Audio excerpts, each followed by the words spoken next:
আজ আমি আপনাদের বিশেষ একটি শুভ যোগের কথা বলবো, যে যোগটি সন্তানের পড়াশোনা, বিশেষ করে স্কুল এডুকেশনের ওপর প্রভাব ফেলে।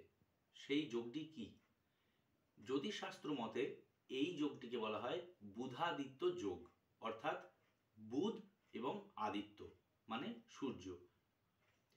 জাতকের জন্মকুণ্ডলী অনুযায়ী যদি কোনো ঘরে রবি অর্থাৎ সূর্য এবং বুধ একই গ্রহে থাকে, তখন সেটাকে বলা হয় বুধাদিত্য যোগ। এই যোগ কোনো জাতকের পড়াশোনা, গবেষণা, শিক্ষা এর ক্ষেত্রে অত্যন্ত গুরুত্বপূর্ণ এবং অত্যন্ত শুভ যোগ বলা হয় এই বুধাদিত্য যোগকে। যে কোনো ঘরে কোনো জাতকের লগ্ন থেকে যে কোনো রাশিতে যদি বুধাদিত্য যোগ তৈরি হয়, তাহলে সেই জাতকের পড়াশোনার প্রতি, শিক্ষার প্রতি, গবেষণার প্রতি, বিশেষ করে লেখালেখি, ক্রিয়েটিভিটি বা সৃষ্টিশীল কোনো কিছুর প্রতি আগ্রহ থাকে।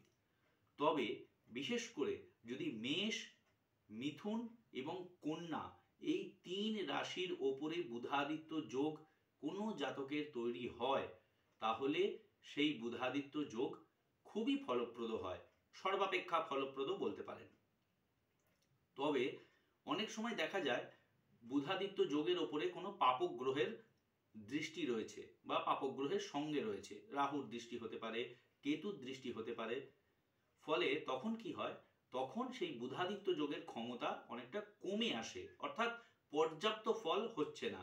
মানে ধরুন, যে জাতকের 90% মার্কস পাওয়ার কথা, সে 70% পাচ্ছে, 60% মার্কস আসছে। সেক্ষেত্রে দেখতে হবে যে বুধাদিত্য যোগ যদি এই রকম হয়, তাহলে বুঝতে হবে যে বুধাদিত্য যোগের মধ্যে দেখতে হবে পাপক গ্রহের দৃষ্টি বা পাপক গ্রহ একই সঙ্গে রয়েছে কি না। এরকম হলেই, পাপক গ্রহের দৃষ্টি থাকলেই এই ধরনের ঘটনা কিন্তু ঘটতে দেখা যায়। বুধাদিত্য যোগ সেই কারণে সন্তানের পড়াশোনার ক্ষেত্রে অত্যন্ত গুরুত্বপূর্ণ। তবে একটা কথা, বুধাদিত্য যোগ যদি যে কোনো জাতকের থাকে, তাহলে তার কিন্তু প্রতিভা থাকবেই, পড়াশোনার প্রতি, শিক্ষার প্রতি আগ্রহ বা সেগুলোর প্রতি তার ব্যুৎপত্তি বা প্রতিভা বেরিয়ে আসবেই, সেগুলো প্রকাশ পাবেই। অপেক্ষাকৃত কম, অপেক্ষাকৃত বেশি, কিন্তু এটা হবেই।